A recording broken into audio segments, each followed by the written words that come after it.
आप में से बहुत से लोग ऐसे होंगे जिन्होंने ये वीडियो नहीं देखा होगा। वैसे मैंने टेलीग्राम पर भी पोस्ट किया था 1 मिनट का। ललन टॉप का ये वीडियो है। रामेश्वर नाम का सब्जी विक्रेता जो मंडी में आया था कुछ सब्जियां खरीदने के लिए ताकि उनको गलियों में ले जाके बेच सके, लेकिन सब्जियां महंगी होने की वजह से, खास करके टमाटर महंगा होने की वजह से खाली हाथ वापस जा रहा था और बातचीत में रो पड़ा। काफ़ी हार्ट ब्रेकिंग था ये वीडियो। देखो, प्रधानमंत्री मोदी ने पिछले हफ्ते एक वादा किया था देश से कि अगली टर्म में भारत तीसरे नंबर की सबसे बड़ी इकोनॉमी होगा, और देखो पूरा विश्वास है ऐसा होगा भी। मतलब इंडिया की इकोनॉमी तीसरे नंबर पे आ जाएगी। सरकार हमें नहीं पता किसकी आएगी, लेकिन देखो जीडीपी पर कैपिटा के हिसाब से देखें, इंडिया तीसरे नंबर की सबसे बड़ी इकोनॉमी तो बन जाएगा 2027 आते आते, लेकिन जीडीपी पर कैपिटा के हिसाब से देखें तो हमारा देश बहुत ज़्यादा पीछे है। कितने नंबर पे है ये? यहां से रैंकिंग स्टार्ट होती है, गिनते गिनते थक जाओगे। नहीं, अभी भी नहीं आया इंडिया। 122वें नंबर पे देखिए, 122वें नंबर पे है इंडिया जीडीपी पर कैपिटा के हिसाब से। आखिरकार ऐसा क्यों है? तीसरे नंबर की सबसे बड़ी इकोनॉमी, लेकिन इतने ज़्यादा गरीब लोग, पर कैपिटा इनकम के हिसाब से इतना ज़्यादा पीछे। देखो, हमारी देश की इकोनॉमी में ना कुछ स्ट्रक्चरल इश्यूज हैं। स्ट्रक्चरल इश्यूज जैसे कि अभी भी इनफॉर्मल सेक्टर बहुत बड़ा है। 90% वर्कर्स अभी भी इनफॉर्मल सेक्टर में काम करते हैं, और इनफॉर्मल सेक्टर में आपको पता है सोशल सिक्योरिटी नहीं मिल पाती। अभी भी हमारे देश में ना एग्रीकल्चर सेक्टर के ऊपर डिपेंडेंसी बहुत ज़्यादा है। आमतौर पे कोई देश आगे बढ़ता है ना, जैसे जैसे जीडीपी एक्सपेंड होती है, लोगों का ट्रांजिशन हो जाता है एग्रीकल्चर सेक्टर से मैन्युफैक्चरिंग सेक्टर में और उसके बाद सर्विस सेक्टर में। बट हमारे देश में अभी ऐसा नहीं हुआ है। एग्रीकल्चर सेक्टर में अभी भी लोगों की डिपेंडेंसी बहुत ज़्यादा है। स्किल्स और एजुकेशन देने के मामले में अभी भी हमारा देश बहुत ज़्यादा पीछे है। मतलब लोगों के पास में स्किल्स एक तरफ नहीं है और दूसरी तरफ इंडस्ट्रीज़ के पास अच्छे लोग नहीं हैं रिक्रूट करने के लिए। बातें हमने बहुत की हैं। इवन मैंने पिछले 7 सालों में इतनी सारी बातें डिस्कस की हैं कि इंडस्ट्री और कॉलेजेस के बीच में मिसमैच है, लेकिन आज तक तो मैंने कुछ देखा नहीं कुछ स्ट्रॉन्ग एक्शन सरकार की तरफ से लिया गया हो या फिर राज्य सरकार की तरफ से लिया गया हो। ये देखो, किसी एक रूलिंग पार्टी की बात नहीं है। विभिन्न राज्यों में अलग अलग पार्टीज की सरकारें हैं। किसी ने भी स्किल्स के लिए कोई बहुत जबरदस्त एक्शन तो लिया नहीं आज तक। आप बता दीजिए लिया हो तो देखो, जितना ध्यान सरकारों का देश की इकोनॉमी को ग्रो करने पर है, उतना ही ध्यान इंक्लूसिव डेवलपमेंट पर भी होना चाहिए। और इंक्लूसिव डेवलपमेंट का मतलब ये नहीं कि फ्रीबीज, फ्री में चीजें बांटना, उनको परमानेंट गरीबी रेखा से ऊपर लेके आना, यह मकसद होना चाहिए, जिसमें समय लग सकता है लेकिन फाउंडेशन जरूर स्ट्रॉन्ग बनेगी। आप बताइए आपकी क्या राय है इस इशू पे। ऐसे में ये टॉपिक पूछा जा सकता है, इवन फिलोसफिकल ऐसे में भी ये चीजें आप शामिल कर सकते हो केस स्टडी देने के लिए। 31 जुलाई है आज की डेट। काफी सारे इश्यूज हम डिस्कस करेंगे। सबसे पहला इशू डिस्कस करेंगे म्यांमार बॉर्डर पे जो फ्री मूवमेंट रेजीम है उससे क्या दिखते हैं। इंडिया म्यांमार थाईलैंड हाईवे, क्या रुकावटें हैं, क्या फायदा होगा। महाराष्ट्र में मराठावाड़ा रीजन से वर्कर जाते हैं काम करने के लिए वेस्टर्न महाराष्ट्र में, आखिरकार क्यों, क्या इश्यूज फेस करते हैं। इंट्रा स्टेट वर्कर्स से संबंधित ये इशू है। सबसे लास्ट में मॉब लिंचिंग। और देखो, एक क्वेश्चन मैंने आपसे पूछा था सैटरडे को कि रिवीजन हम कैसे करें। आप में से ज़्यादातर लोगों ने यही रिवाइज किया, या तो अगले दिन रिवीजन होनी चाहिए या फिर वीकली। तो मैंने देखो ये डिसाइड किया है, अगले दिन 2-3 मिनट में जल्दी जल्दी रिवाइज करवा दिया जाए ताकि 24 घंटे में आपको फिर से याद आ जाए। और फिर वीकली तो पॉसिबल नहीं है, मैंने आपको पहले भी बताया था। मंथली हम कर सकते हैं, पूरे मंथ के एडिटोरियल रिवाइज जल्दी से, ऐसा कुछ हम कर सकते हैं। मतलब आज जो हम डिस्कस करेंगे वो कल रिवाइज करेंगे जल्दी से 2-3 मिनट में, और फिर पूरे महीने का एडिटोरियल एक साथ रिवाइज। अब चलिए डिस्कशन स्टार्ट करते हैं। Next important article Myanmar border पर कनेक्टिविटी से संबंधित है। आप जीएस पेपर 2 में इंडिया म्यांमार रिलेशंस और जीएस पेपर 3 में सिक्योरिटी से भी इस आर्टिकल को रिलेट कर सकते हो। देखो, 2 आर्टिकल्स को हम कंबाइन कर रहे हैं, दोनों इंडियन एक्सप्रेस के आर्टिकल हैं। एक आर्टिकल है इंडिया म्यांमार बॉर्डर पे फ्री मूवमेंट रेजीम और दूसरा आर्टिकल है साउथ ईस्ट एशियन कंट्रीज जैसे थाईलैंड और म्यांमार के साथ कनेक्टिविटी इंप्रूवमेंट एक हाईवे पे जो काम चल रहा है। तो पहले बात करते हैं फ्री मूवमेंट रेजिम की। देखो इंडिया और म्यांमार के बीच में बॉर्डर कितना है, टोटल 1643 किलोमीटर के आसपास। 4 राज्यों का बॉर्डर लगता है म्यांमार के साथ। सबसे पहले उत्तर प्रदेश, दूसरे नंबर पे नागालैंड, तीसरे नंबर पे मणिपुर, चौथे नंबर पे मिजोरम। और मणिपुर का बॉर्डर कितना है म्यांमार के साथ, ऑलमोस्ट 398 किलोमीटर। दोनों देशों के बीच बॉर्डर फाइनल किया गया था अंग्रेजों के द्वारा, ब्रिटिशर्स के द्वारा 1826 में। और ब्रिटिशर्स तो आपको पता है सस्ते नशे करके काम किया करते थे। ब्रिटिशर्स के ऑफिशियल्स यहाँ पर आए ही नहीं, ऑफिस में बैठे बैठे बॉर्डर डिवाइड कर दिया। और जैसा भारत पाकिस्तान के साथ हुआ ठीक वैसा ही यहाँ पर हुआ। गांव के गांव आधे आधे हो गए। कुछ कम्युनिटीज़ के लोग आधे इंडिया में आ गए, आधे म्यांमार में चले गए। जैसे कुकी चिन कम्युनिटी के लोग हैं, आधे इंडिया में रहते, आधे म्यांमार में रहते। तो ये सब चलता रहा।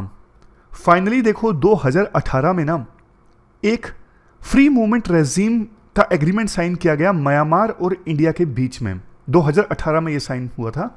साइन तो वैसे 2017 में ही हो जाता, लेकिन उस समय रोहिंग्या रिफ्यूजी क्राइसिस चल रहे थे, इसलिए 2018 में साइन हुआ। है क्या ये फ्री मूवमेंट रेजिम?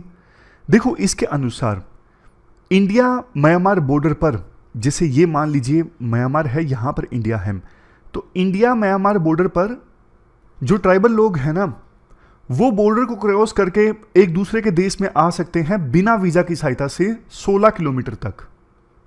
समझ गए? जैसे म्यांमार में रहने वाले कुकी चिन कम्युनिटी के लोग हैं, वो इंडिया के मणिपुर में आ सकते हैं आगे 16 किलोमीटर तक, उन्हें किसी वीजा लेने की आवश्यकता नहीं है।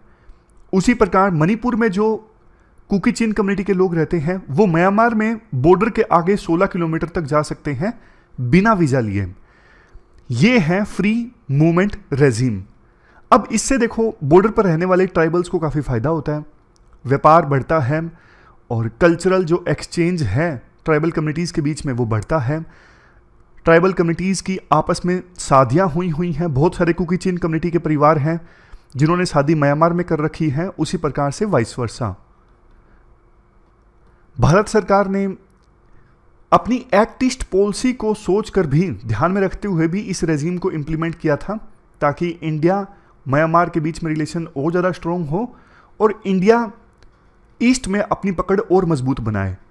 लेकिन देखो इस फ्री मूवमेंट रेजिम के ना काफ़ी सारे नुकसान भी हैं। नुकसान, एक तो इलीगल माइग्रेंट्स बहुत ज़्यादा आ रहे हैं। जैसे म्यांमार में अभी मिलिट्री रूल है, तो वहाँ पे इंसर्जेंट्स की लड़ाई होती है म्यांमार की मिलिट्री के साथ, तो इंसर्जेंट्स या फिर बहुत सारे लोकल लोग जो हैं वो भागकर इंडिया की साइड आ जाते हैं। अभी हाल ही में मणिपुर की सरकार ने असम राइफल्स को बोला 718 इलीगल इमिग्रेंट्स इंडिया में आ गए हैं, जल्दी से उन्हें आइडेंटिफाई कीजिए और वापस भेजिए। वैसे देखो म्यांमार से जो इलीगल इमिग्रेंट्स हैं ना, काफ़ी संख्या में भारत आ चुके हैं। 40,000 के आसपास तो मिजोरम में हैं। भारत सरकार मिजोरम को बोलती है कि आप इन इलीगल इमिग्रेंट्स को मत लीजिए, लेकिन मिजोरम की सरकार म्यांमार के इलीगल इमिग्रेंट्स के प्रति सिंपैथी रखती है। सिंपैथी इसलिए क्योंकि उस एथनिक ग्रुप से ये इलीगल इमिग्रेंट्स आते हैं जिनके संबंध हैं मिजो से, जो मेन मेजॉरिटी कम्युनिटी है मिजोरम में। तो उनको लगता है कि यार ये हमारी ही कम्युनिटी के लोग हैं या फिर हमारी सिस्टर कम्युनिटी के लोग हैं, इसलिए हम इन्हें आने देते हैं। तो सेंट्रल गवर्नमेंट के बोलने पर भी मिजोरम की सरकार इनको आने से नहीं रोकती। यहाँ पे देखो सबसे बड़ा जो इशू है ना, जिसने मणिपुर क्राइसिस में भी फ्यूल डालने का काम किया, म्यांमार से आते हैं इलीगल इमिग्रेंट्स और सेटल डाउन हो जाते हैं मणिपुर के हिली एरियाज़ में। और मणिपुर के हिली एरियाज़ में कौन रहता है? या तो नागाज रहते हैं और या कुकीज़ रहते हैं। अब देखो आरोप ये लगता है, मणिपुर की सरकार आरोप लगाती है कि लोकल विलेज चीफ जो हैं वो हेल्प करते हैं म्यांमार के इलीगल इमिग्रेंट्स की हिली एरियाज़ में फॉरेस्ट में सेटल डाउन होने में।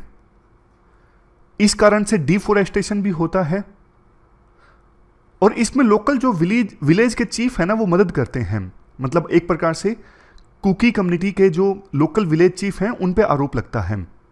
अभी जो मणिपुर में हिंसा भड़की ना, उसका एक रीजन ये भी रहा, मणिपुर की सरकार ने हिली एरियाज में इन्हीं लोगों के जो फॉरेस्ट में इंक्रोचमेंट करके बैठे थे म्यांमार के इलीगल इमिग्रेंट्स, उनके सेटलमेंट्स को हटाया फॉरेस्ट एरिया से जो उन्होंने इंक्रोचमेंट की थी, और हटाया तो फिर कुकी कम्युनिटी के जो लोग हैं वो नाराज हो गए थे। एक और चीज वो ये है, आपको पता है ये जो एरिया है साउथ ईस्ट एशिया का, ड्रग्स ओपियम की खेती के लिए काफी फेमस है। तो यहां पे ड्रग की ट्रैफिकिंग, ड्रग का प्रोडक्शन काफी ज्यादा होता है। तो फ्री मूवमेंट रेजीम से संबंधित एक आर्गुमेंट ये दिया जाता है कि जो इंसर्जेंट हैं वो फ्री बॉर्डर का इस्तेमाल करते हैं आने जाने के लिए। उन्होंने म्यांमार में अड्डा बना रखा है, आसानी से वो आते जाते रहते हैं, ड्रग्स लेके आते हैं, इंडिया में सप्लाई करते हैं, वहां से हथियार लेके आते हैं। तो ये सारे पॉइंट्स हमने डिस्कस किए। फ्री मूवमेंट रेजीम में चैलेंजेस क्या क्या हैं, लेकिन देखो सॉल्यूशंस की बात करें, फ्री मूवमेंट रेजीम को पूरी तरह से बंद करना ये एक सॉल्यूशन नहीं है।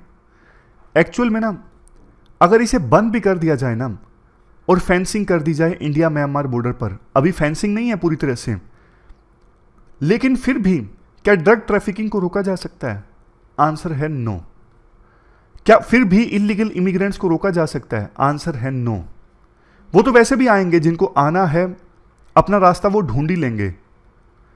इसके लिए कुछ और सॉल्यूशंस चाहिए। फ्री मूवमेंट रेजीम को खत्म करना एक सॉल्यूशन नहीं है। जैसे इंडिया बांग्लादेश बॉर्डर पर पूरी तरह से फेंसिंग है, वहां पे बीएसएफ के जवान तैनात रहते हैं, बावजूद इसके उस बॉर्डर पे ड्रग की ट्रैफिकिंग होती है और इलीगल इमिग्रेंट्स आ जाते हैं। तो राइटर के अनुसार बंद करना एक सॉल्यूशन नहीं है, रेगुलेट करना एक सॉल्यूशन है, कंट्रोल करना एक सॉल्यूशन है। वहां पे ना कई जगहों पर तो ऐसी सिचुएशन है, घने जंगल हैं इंडिया म्यांमार बॉर्डर पर, आप ट्रैक नहीं कर सकते। बहुत बार असम राइफल्स बोलती हैं कि हमने परमिट दिया था आने के लिए इस फ्री मूवमेंट रेजिम के तहत, लेकिन जो पर्सन परमिट लेके आया वो अब अनट्रेसेबल है। तो ये तो ऑफिशियल आंकड़ा है कि हमने अभी डिस्कस किया कि हाल ही में 718 इलीगल इमिग्रेंट्स इंडिया में आ गए। इनफॉर्मल तरीके से तो पता नहीं कितने इमिग्रेंट्स आ गए होंगे जिनको अभी ट्रेस भी नहीं किया जा सकता। तो ये तो देखो एक एस्पेक्ट था आर्टिकल का जो हमने डिस्कस किया। अब दूसरे एस्पेक्ट की बात करते हैं, साउथ ईस्ट एशियन कंट्रीज के साथ में कनेक्टिविटी। कंटेक्स्ट ये है, 12th मेकोंग गंगा कोऑपरेशन की मीटिंग ऑर्गेनाइज हुई 16 जुलाई को बैंकॉक में, यानी थाईलैंड में। उसमें हमारे विदेश मंत्री एस जयशंकर ने पार्टिसिपेट किया। उस मीटिंग के बाद म्यांमार के जो विदेश मंत्री है ना, यू थान स्वे, इनके साथ भी विदेश मंत्री की मुलाकात हुई। इस दौरान फोकस किया गया कि इंडिया और म्यांमार मिलकर जिन प्रोजेक्ट्स पे काम कर रहे हैं ना, उनको जल्द से जल्द कंप्लीट किया जाए। और इसके साथ साथ स्पेशल फोकस किया गया India Myanmar Thailand trilateral highway पर। यह हाईवे बन रहा है जो तीनों देशों को जोड़ेगा आपस में। एक क्वेश्चन मेरा आपके लिए है, मेकोंग गंगा कोऑपरेशन में कौन कौन से देश आते हैं? प्री में एक बार यूपीएससी इस क्वेश्चन को पूछ चुकी है। ये 6 देश आते हैं, India, Myanmar, Laos, Thailand, Cambodia, Vietnam, ये देश आते हैं। ज़्यादा दिमाग लगाओगे पेपर में तो क्वेश्चन गलत भी हो सकता है, क्योंकि एक स्टूडेंट एक बार मेरे पास आया था, उसने कॉमन सेंस लगाया। उसने बोला कि सर गंगा रिवर तो बांग्लादेश में भी जाती है, गंगा ब्रह्मपुत्र का संगम होता है वहाँ पर, लेकिन देखो बांग्लादेश इस ग्रुप का पार्ट नहीं है, याद रखिएगा। तो बात कर रहे थे India Myanmar Thailand trilateral highway की। देखो जो आप तस्वीर स्क्रीन पे देख रहे हो ना, ये एक्चुअल तस्वीर नहीं होगी हाईवे की। इंडिया की साइड से ये हाईवे मणिपुर में मोरे, नागालैंड में कोहिमा, गुवाहाटी, श्रीरामपुर, सिलीगुड़ी, कोलकाता से होके गुजरेगा और 2800 किलोमीटर का ये पूरा स्ट्रेच होगा इंडिया म्यांमार और थाईलैंड के बीच में, ये पूरा हाईवे, जिसमें सबसे बड़ा पोर्शन तो इंडिया में ही होगा। इंपॉर्टेंस क्यों है इस हाईवे की? बिल्कुल सिंपल पॉइंट्स हैं, जैसे कनेक्टिविटी जो है वो तीनों देशों के बीच में और इम्प्रूव होगी, व्यापार ज़्यादा होगा क्योंकि सामान लाना और वहाँ पर ले जाना आसान हो जाएगा, टूरिज्म प्रमोट होगा, भारत के यूट्यूबर ब्लॉगर जो हैं वो वहाँ पर भी जाएंगे ब्लॉग बनाने के लिए। उसके बाद में रीजनल इंटीग्रेशन और कोऑपरेशन होगा, मतलब ये पूरा जो रीजन है और ज़्यादा इंटीग्रेट होगा आपस में। सोशो इकोनॉमिक डेवलपमेंट होगी, जब देखो व्यापार आसान होगा तो फिर लोगों का इनकम लेवल बढ़ेगा, इनकम लेवल बढ़ेगा तो एजुकेशन अच्छी मिलेगी, मतलब सोशियो इकोनॉमिक डेवलपमेंट होगी यहाँ पर रहने वाले लोगों की। इंडिया की जो एक्ट ईस्ट पॉलिसी है रीइंफोर्स हो रही है ईस्ट ट्राइलेटरल हाईवे की सहायता से। नेक्स्ट, रीजनल स्टेबिलिटी और प्रोस्पेरिटी आएगी। जब देखो लोगों का इनकम लेवल बढ़ेगा तो लोग फिर इन चीज़ों पर ज़्यादा ध्यान देंगे बजाय इंसर्जेंसी के, क्योंकि खाली दिमाग तो शैतान का घर होता है ना। जब आदमी व्यापार में नहीं लगा हुआ, एम्प्लॉयमेंट नहीं है, तो फिर दूसरे काम करता है, लेकिन व्यापार होगा, एम्प्लॉयमेंट होगा तो फिर लोग पीस पर ध्यान देंगे। Next, geopolitical implication. अभी देखो इंडिया को म्यांमार थाईलैंड में सामान भेजना होना मैरीटाइम रूट से भेजा जाता है, बट ये हाईवे बनने के बाद में ये हाईवे एक प्रकार से ना ब्रिज का काम करेगा साउथ एशिया और साउथ ईस्ट एशिया के बीच में। एक तरफ साउथ एशिया, दूसरी तरफ साउथ ईस्ट एशिया, दोनों को कनेक्ट करने का काम करेगा ये ब्रिज। और ज़्यादा इंफ्रास्ट्रक्चर डेवलप होगा हाईवे बनने के बाद में, तो फिर बाकी चीज़ें भी ओपन हो जाएंगी ना, फैक्ट्रीज लगेंगी, इंडस्ट्रीज खुलेगी, हॉस्पिटल्स इस्टेब्लिश होंगे, cultural exchange and people to people ties भी मजबूत होगा। मेजर चैलेंजेस क्या हैं? देखो म्यांमार में रोड नेटवर्क की हालत ना काफ़ी खस्ता है। 69 ब्रिजेस बनाने हैं, उनको रिप्लेस करना है, और म्यांमार में काम काफ़ी ढीला चल रहा है। कंस्ट्रक्शन डिफ़िकल्टीज भी हैं।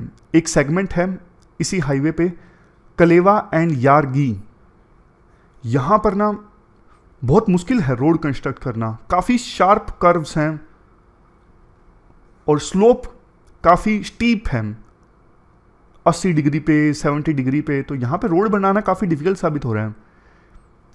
इसके अलावा व्हीकुलर एग्रीमेंट भी नहीं है फिलहाल अच्छा सा तीनों देशों के बीच में, और ना दिक्कतें ये भी हैं जैसे इंफ्रास्ट्रक्चर लिमिटेशंस हैं, ब्यूरोक्रेटिक कॉम्प्लेक्सिटीज़ हैं, एक देश का व्हीकल दूसरे देश में जाता है, सिक्योरिटी कंसर्न्स भी हैं, कहीं वही चीज़ जो पहले आर्टिकल में डिस्कस किया था, ड्रग ट्रैफिकिंग वगैरह ना हो जाए।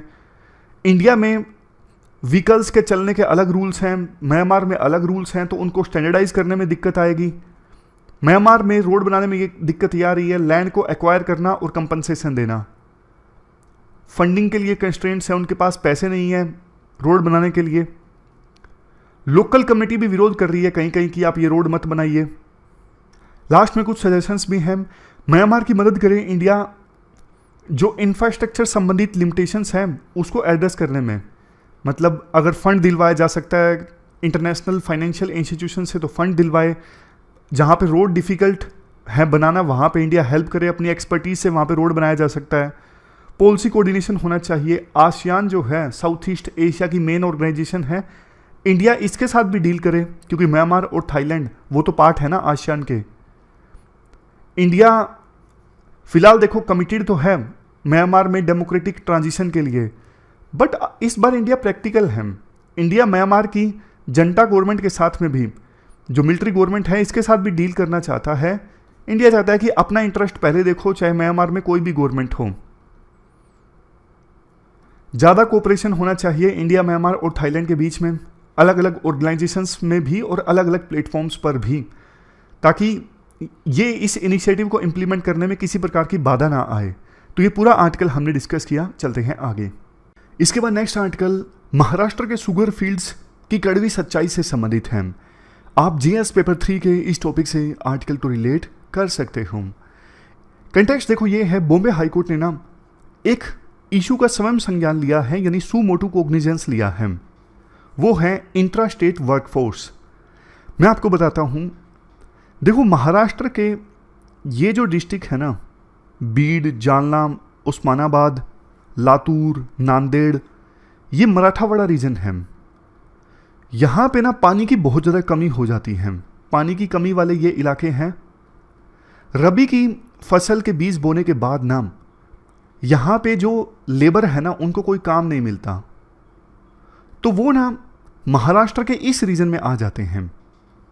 पुणे, सतारा, सांगली, कोल्हापुर, सोलापुर काम की तलाश में मराठावाड़ा से आ जाते हैं इस रीजन में।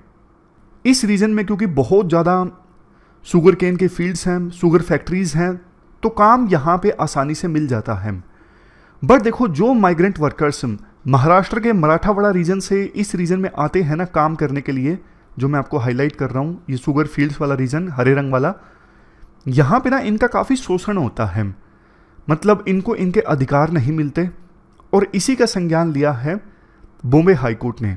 बॉम्बे हाईकोर्ट ने महाराष्ट्र की सरकार को बोला है कि आप ऑफिसर्स की एक कमेटी बनाइए जिसमें अलग अलग डिपार्टमेंट से एक नोडल ऑफिसर शामिल कीजिए, ताकि इनके इश्यूज़ को, जो इंट्रा स्टेट माइग्रेंट वर्कर्स हैं, इनके इश्यूज़ को टैकल किया जा सके। समझ गए? अब देखने वाली बात होगी महाराष्ट्र की जो सरकार है कितना सीरियसली पॉलिसीज बनाती है इंट्रा स्टेट माइग्रेंट वर्कर्स के लिए। ऑलरेडी जो लेबर लॉज हैं उनको कितना इफेक्टिवली ढंग से इंप्लीमेंट करती है। ये सारी चीज़ें थोड़ा और डिटेल से इस इशू को हम जानें कि मराठावाड़ा रीजन के जो वर्कर्स हैं वो क्यों आते हैं यहाँ पे। लगातार देखो उनकी फसल फेल होती रहती है और ड्रोट कंडीशंस काफ़ी इंटेंस है यहाँ पे, काफ़ी कर्ज हो गया है, अनएम्प्लॉयमेंट काफ़ी ज़्यादा है, तो उनको मजबूरी में मराठावाड़ा से वेस्टर्न महाराष्ट्र में आना पड़ता है। इश्यूज़ क्या क्या है? सबसे पहले तो ना ये जो माइग्रेंट वर्कर्स है ना काम करते हैं शुगर फैक्ट्रीज़ में या फिर शुगर केन के फील्ड्स में, डायरेक्टली एम्प्लॉयड नहीं होते, लेबर कॉन्ट्रैक्टर के थ्रू एम्प्लॉयड होते हैं। इस सिस्टम को वहाँ पे कहा जाता है मुकादम। हो सकता है लोकल नाम की प्रोनाउंसिएशन कुछ और हो, बट इस सिस्टम से नुकसान क्या होता है, फैक्ट्रीज़ की जो रिस्पॉन्सिबिलिटी है ना वो ख़त्म हो जाती है। रिस्पॉन्सिबिलिटी होती है लेबर कॉन्ट्रैक्टर की कि वो अच्छे से केयर करे लेबर की, लेकिन वो लेबर कॉन्ट्रैक्टर नहीं करता, वो सिर्फ अपने प्रॉफिट देखता है। फैक्ट्री सिर्फ यूं बोलता है लेबर कॉन्ट्रैक्टर को हमें इतनी लेबर चाहिए, कमोडिटी की तरह लेबर को सप्लाई कर दिया जाता है। कपल्स के कपल्स, पूरे परिवार के परिवार आते हैं काम करने के लिए अपने बच्चों को साथ लेकर। इससे बच्चों की जो एजुकेशन है वो भी प्रभावित होती है। नेशनल एजुकेशन पॉलिसी 2020 बोलती है सबके लिए इंक्लूसिव एजुकेशन का हम प्रोविज़न करेंगे, लेकिन इन माइग्रेंट वर्कर्स के बच्चों का क्या? शायद उन्होंने स्कूल में एडमिशन भी लिया होता है, लेकिन पेपर्स में वो एडमिशन चलता रहता है, बट वो एजुकेशन नहीं हासिल कर पाते। ये तो देखो आपने आस पड़ोस में किसी बिल्डिंग के कंस्ट्रक्शन में भी देखा होगा कि पूरा परिवार बिल्डिंग के कंस्ट्रक्शन में शामिल है, माँ बाप काम कर रहे होते हैं और छोटे छोटे बच्चे इधर उधर खेल रहे होते हैं। ये तस्वीर आपने अक्सर देखी होगी। इसके बाद राइटर बोलते हैं चूंकि देखो लेबर कॉन्ट्रैक्टर के थ्रू सब कुछ चलता है, फैक्ट्री की रिस्पॉन्सिबिलिटी नहीं होती, इसलिए लेबर लॉज का वायलेशन होता है। लेबर राइट्स का तो बिल्कुल ख्याल नहीं रखा जाता और डेटा प्रॉपर नहीं है, कितने वर्कर्स आते हैं, कितनी वुमेन, कितने बच्चे होते हैं, कोई डेटा नहीं। वैसे महाराष्ट्र की सरकार ने ना एक एप्लीकेशन लॉन्च की थी, MTS application, technology added migration tracking system, ताकि माइग्रेंट वर्कर्स जो इधर से उधर जा रहे हैं उनका ट्रैक किया जा सके। ये जो एप्लीकेशन थी खास करके महिलाओं को, छोटे बच्चों को ध्यान में रखते हुए लॉन्च की गई थी, क्योंकि माइग्रेंट वर्कर्स में बहुत सारी प्रेग्नेंट वुमेन होती हैं, लैक्टेटिंग मदर्स होती हैं जो दूध पिला रही होती हैं अपने बच्चों को, तो इनके न्यूट्रिशन का, इम्यूनाइजेशन का यानी टीकाकरण का, बच्चों की केयर का ख्याल रखा जा सके। इन सारे ऑब्जेक्टिव्स के साथ ये एप्लीकेशन लॉन्च की गई थी MTS वाली। बट देखो राइटर कहते हैं एप्लीकेशन कोई खास नहीं चल रही है। चलो मान लिया इन सब इश्यूज का ध्यान रखा भी जाता है थोड़े बहुत वर्कर्स का, मतलब सभी वर्कर्स का नहीं, लेकिन उससे भी ज़्यादा वेज स्ट्रक्चर, एम्प्लॉयमेंट, इसके अलावा अभी करंट एम्प्लॉयमेंट स्टेटस, कौन कौन सी स्कीम में ये वर्कर्स कवर होते हैं, क्या उन सब चीज़ों को ख्याल रखा जा रहा है इस एप्लीकेशन में? आंसर है नो। और ना महिलाएं काम करती हैं शुगर केन के फील्ड्स में या फिर फैक्ट्रीज में, 40-45 किलो का सामान जो है लोड अनलोड किया जाता है इनके द्वारा, काफ़ी बार मसल्स में दिक्कतें आ जाती हैं और उससे भी ज़्यादा कम उम्र में शादियां हो जाती हैं इन माइग्रेंट वर्कर्स में, और बहुत कम उम्र में 18 से भी कम उम्र में बच्चे को जन्म भी हो जाता है, चाइल्ड बर्थ हो जाता है, और बच्चे के जन्म के कुछ दिनों बाद फिर से महिलाएं काम करने में लग जाती हैं। यानी जो एक्सक्लूसिव ब्रेस्ट फीडिंग होनी चाहिए बच्चे के जन्म के 6 महीनों तक, ये बेसिक चीज़ें भी पूरी नहीं हो पाती इन माइग्रेंट वर्कर्स के साथ। और फिर जिन बच्चों का जन्म हुआ है वो भी गरीबी में पलते हैं, वो भी इसी प्रकार से बड़े होते हैं बिना एजुकेशन के, वो भी यही काम करते हैं। तो इंटरजनरेशनल पॉवर्टी का जो साइकिल है वो चलता रहता है। लास्ट में राइटर ये बोलते हैं स्टेट गवर्नमेंट को आवश्यकता है लीड लेने की, अलग अलग मिनिस्ट्रीज के साथ कोलैबोरेशन किया जाए और टाइम बाउंड इंटरवेंशन किया जाए इन माइग्रेंट वर्कर्स के लिए, ताकि इनको जस्टिस मिले, इनकी लेबर कंडीशंस अच्छी होनी चाहिए, मतलब ठीक अवस्था में ये काम करें, प्रॉपर वेजेस इनको मिले, बेसिक एमिनिटीज इनको मिले, ऐसा इकोसिस्टम इनके लिए तैयार करना होगा स्टेट गवर्नमेंट को। वैसे देखो हम अमृतकाल में हैं, वैसे हम डेवलप कंट्री बनना चाहते हैं। शुरुआत में भी हमने डिस्कस किया कि पर कैपिटा इनकम हमारे देश में कितनी कम है। चलते हैं आगे। इसके बाद नेक्स्ट आर्टिकल मॉब लिंचिंग से संबंधित है। आप जीएस पेपर सेकंड के इस टॉपिक से आर्टिकल को रिलेट कर सकते हो। राइटर कहते हैं ये देखो काफ़ी ज़्यादा शर्म की बात है यूनियन गवर्नमेंट और काफ़ी सारे स्टेट गवर्नमेंट्स के लिए कि सुप्रीम कोर्ट ने फिर से याद दिलाया है इन सरकारों को कि आपने 2018 में हमने जो जजमेंट दिया था उस पर ज़्यादा एक्शन लिया नहीं है। इवन मॉब लिंचिंग के विक्टिम्स को मुआवजा तक नहीं दिया है कई राज्य सरकारों ने। पिटीशन डाली गई थी National Federation of Indian Women के द्वारा और कोर्ट ने अब जवाब मांगा है Ministry of Home Affair, Maharashtra, Orissa, Rajasthan, Bihar, Madhya Pradesh और हरियाणा की सरकारों से। देखो मॉब लिंचिंग होती क्या है। मॉब लिंचिंग जब भीड़ के द्वारा हत्या कर दी जाती है किसी पर्सन की, बहुत बार आरोप होता है उस पर्सन के ऊपर कुछ ना कुछ, तो भीड़ खुद से पनिश करना चाहती है उस पर्सन को जिसके ऊपर कोई आरोप है। फॉर एग्जाम्पल जो काओ विजिलेंटीज हैं, मतलब गोरक्षक, उनको दिखता है कि किसी गाड़ी में स्मगलिंग हो रही है या फिर उनको शक होता है कि इस गाड़ी में गायें भरकर ले जाई जा रही हैं, तो फिर उस व्हीकल के ड्राइवर को कई बार पकड़ा जाता है और मारा पीटा जाता है, उसकी डेथ हो जाती है। और ज़्यादातर केसेस में जो विक्टिम होते हैं वो माइनॉरिटीज़ होते हैं। वैसे देखो अलग अलग राज्यों में गाय को मारने पर बैन है, मतलब अलग अलग राज्यों में सिचुएशन अलग अलग है, कानून अलग अलग हैं। बट देखो अगर कोई पर्सन कानून को तोड़ता भी है, मान लीजिए किसी राज्य में बैन है, गाय को नहीं मारा जा सकता, लेकिन कोई पर्सन कानून को तोड़ता भी है तो मारने का हक भीड़ के पास नहीं है। पूरा रूल ऑफ लॉ का पालन होना चाहिए कि पुलिस गिरफ्तार करे उस पर्सन को, फिर मामला जुडिशरी के सामने जाए और जुडिशरी पनिश करे उन पर्सन्स को जो ये सारे काम कर रहे होते हैं। लेकिन भीड़ के द्वारा किसी को पीट पीट के मार देना बिना ट्रायल के, ये गलत है, रूल ऑफ लॉ के अगेंस्ट है। फिर हमारे देश में और सोमालिया में, अफगानिस्तान में क्या फ़र्क रह गया। इवन अफगानिस्तान में भी अब तालिबान का रूल है, कहने को वो भी पूरे सिस्टम के हिसाब से चल रहे हैं। तो मॉब लिंचिंग गलत है। 2018 में सुप्रीम कोर्ट ने Tehseen Poonawalla versus Union of India case में साफ तौर पे बोला था कि स्टेट की सैक्रोसैंक्ट ड्यूटी है, मतलब ऐसी ड्यूटी है जिस पे कोई विचार किया ही नहीं जा सकता, निभाना ही होगा स्टेट को, कि सिटीजन्स की जीवन की सुरक्षा करना। तो ये स्टेट का काम है। किसी प्रकार से कोई भी विजिलेंटिज्म है ना, सिर्फ काओ विजिलेंटिज्म की बात नहीं है, कोई भी विजिलेंटिज्म है, कोई भी विजिलेंट ग्रुप्स हैं, उनको रोकना स्टेट का काम है। समझ गए। उस समय सुप्रीम कोर्ट ने कुछ गाइडलाइंस भी दी थी। हर एक डिस्ट्रिक्ट में एक नोडल ऑफिसर होगा जो ब्लॉक्स को, विलेजेस को आइडेंटिफाई करेगा जहां पे मॉब लिंचिंग हो चुकी है हाल ही के सालों में, और पुलिस के इंटेलिजेंस की सहायता से काम किया जाएगा कि फ्यूचर में इस प्रकार के जो इंसिडेंट्स हैं ना उनको अवॉइड किया जाए। ऐसी ऐसी गाइडलाइंस सुप्रीम कोर्ट ने दी थी, लेकिन अभी भी उन गाइडलाइंस को ना पूरी तरह से इंप्लीमेंट नहीं किया गया है। बहुत से केसेस में क्या होता है, देखो इन घटनाओं की वजह से ना दो कम्युनिटीज के बीच में आपस में जो नफरत है वो और ज्यादा बढ़ जाती है। अभी ना दिक्कत ये भी है, अभी ना आईपीसी में यानी इंडियन पिनल कोड में ना कोई स्पेसिफिक प्रोविजन नहीं है मॉब लिंचिंग के लिए। कोई स्पेसिफिक प्रोविजन नहीं है कैसे इन क्राइम्स को टैकल किया जाए। सीधा मर्डर का प्रोविजन है, बट भीड़ के द्वारा किसी की हत्या की जाती है उसके लिए कोई स्पेसिफिक प्रोविजन नहीं है। अगर देखो कोई कॉम्प्रिहेंसिव कानून होता है ना मॉब लिंचिंग से निपटने के लिए, तो फिर एक डेटरेंस पैदा होगा। अभी ना जो ये काउ विजिलेंटीज या फिर दूसरे लोग होते हैं ना, उनके अंदर ना डर खत्म हो जाता है। उनको लगता है कि रूलिंग पार्टी हमारा साथ देगी।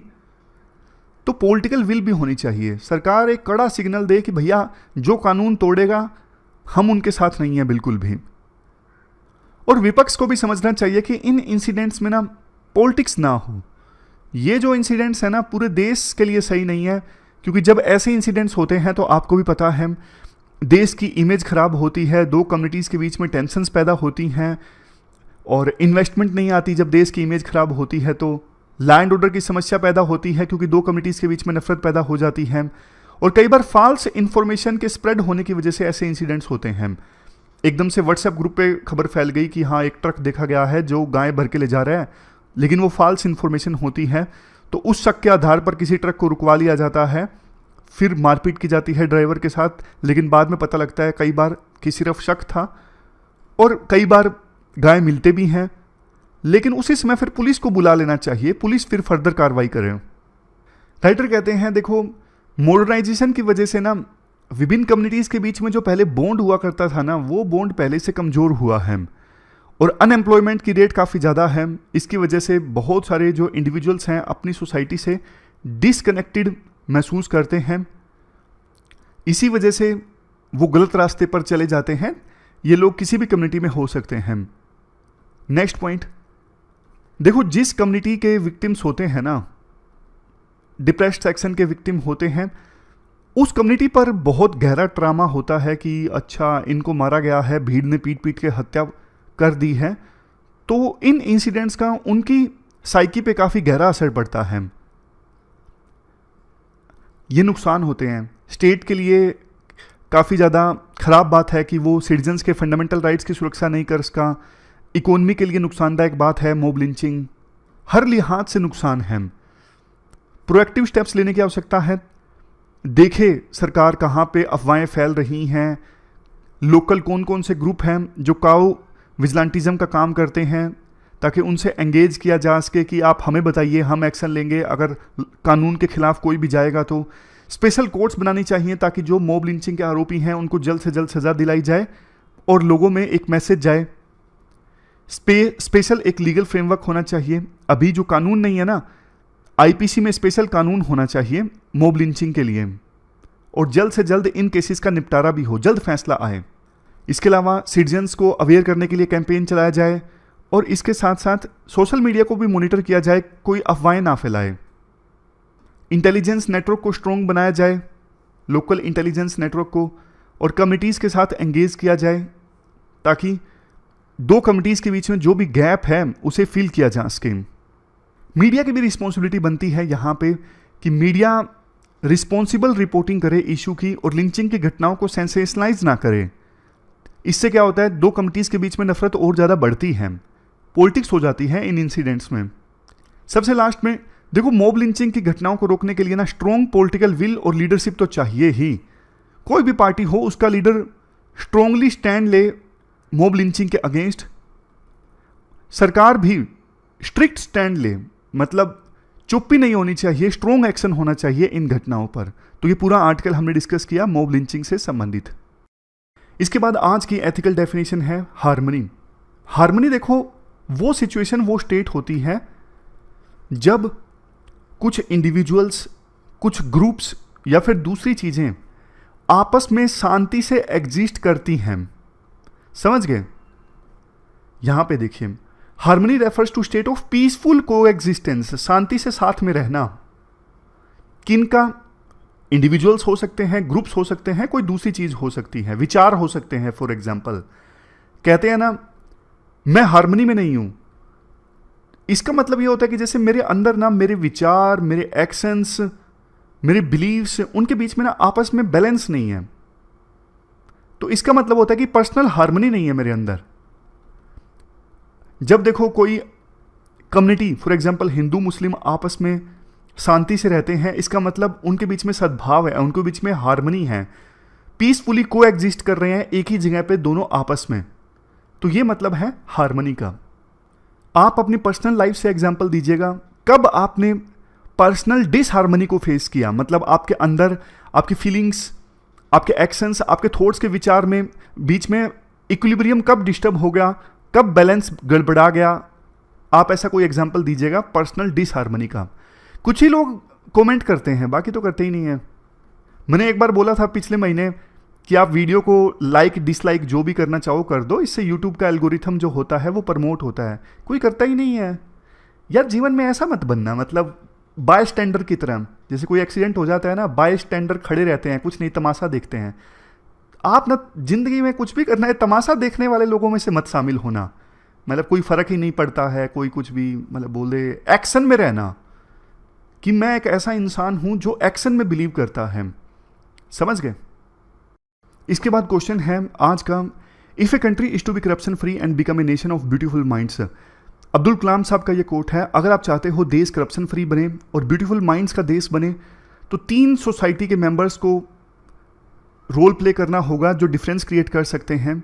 सबसे पहले फादर, दूसरे नंबर पे मदर और तीसरे नंबर पे टीचर। तो आप इस क्वेश्चन का आंसर दोगे ना, फादर मदर का अलग से मत दीजिएगा, एक में ही दे दीजिएगा पेरेंट्स के नाम से, कि पेरेंट्स किस प्रकार से डिफरेंस क्रिएट कर सकते हैं, पेरेंट्स बच्चों को क्या क्या वैल्यूज सिखा सकते हैं। उसके बाद टीचर का अलग से पॉइंट दीजिएगा और एग्जाम्पल दीजिएगा। समझ गए? इंट्रोडक्शन में आप ये लिख सकते हो कि अब्दुल कलाम का जो ये कोट है बताता है पेरेंट्स और एजुकेटर्स कैसे बच्चों में और आने वाली फ्यूचर जनरेशन्स में वैल्यूज और एथिकल प्रिंसिपल्स को इनकलकेट कर सकते हैं। जैसे देखो, पेरेंट्स जो हैं बच्चों के बिहेवियर में ऑनेस्टी, रिस्पॉन्सिबिलिटी, चीज़ों को शेयर करना, ये सब चीज़ें ला सकते हैं। माँ के बारे में तो कहा जाता है माँ बच्चे की पहली टीचर होती है, क्योंकि बच्चा स्कूल में तो 3 साल बाद 4 साल बाद जाना स्टार्ट करता है, लेकिन शुरुआत के 3-4 साल तो माँ ही पूरी तरह से बच्चों को पढ़ाती है, बच्चे को वैल्यूज प्रोवाइड करती है। इसमें देखो, पर्सनल अगर आप कोई चीज़ डालते हो ना तो बल्कि उसका भी इम्पैक्ट जाएगा। किसी ने कमेंट बॉक्स में पूछा था क्या पर्सनल एग्जाम्पल डाल सकते हैं? बिल्कुल डालना चाहिए पर्सनल एग्जाम्पल। आपने अपने माँ बाप से कोई पर्टिकुलर चीज़ जैसे सीखी जो आज भी आपने ली हुई है, जिसको आप प्रैक्टिस करते हो, वो चीज़ जरूर डालिए आप। ये मत सोचिएगा कि बहुत कॉमन चीज़ है, ये बहुत कॉमन एग्जाम्पल हो जाएगा। कॉमन एग्जाम्पल ही रियलिस्टिक लगता है, अदरवाइज तो एग्जामिनर को लगेगा क्या यार बना के एग्जाम्पल लिख रहा है।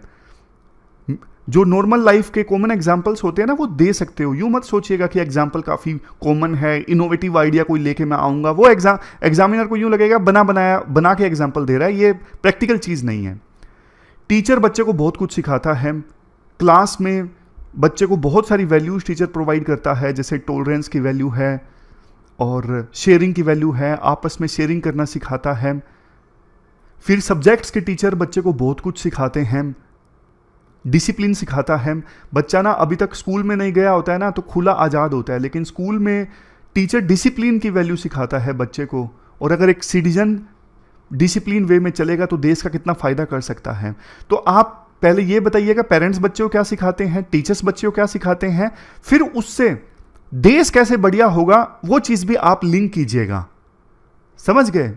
जो वैल्यूज़ टीचर्स और पेरेंट्स ने दी, उन वैल्यूज़ ने कैसे हेल्प की बच्चे की एक बेहतर सिटीजन बनने में, देश के लिए, देश का भला करने में, वो चीज़ आप लिंक जरूर कीजिएगा यहाँ पर। वैल्यू एडिशन के लिए आप कौटिल्य का एग्जाम्पल भी आप दे सकते हो। कौटिल्य भी एक गुरु थे, उनके अपने व्यूज़ हैं करप्शन के बारे में, उसको आप ऐड कर सकते हो। तो ये पूरा आर्टिकल हमने डिस्कस किया। ये तो आर्टिकल नहीं, क्वेश्चन था। क्वेश्चंस आपको मिल जाएंगे आज के pwonlyis.com पे। तो हमारी आज की इस डिस्कशन में इतना ही है। कल मिलते हैं फिर से एक नई डिस्कशन के साथ। तब तक के लिए thank you very much for discussion.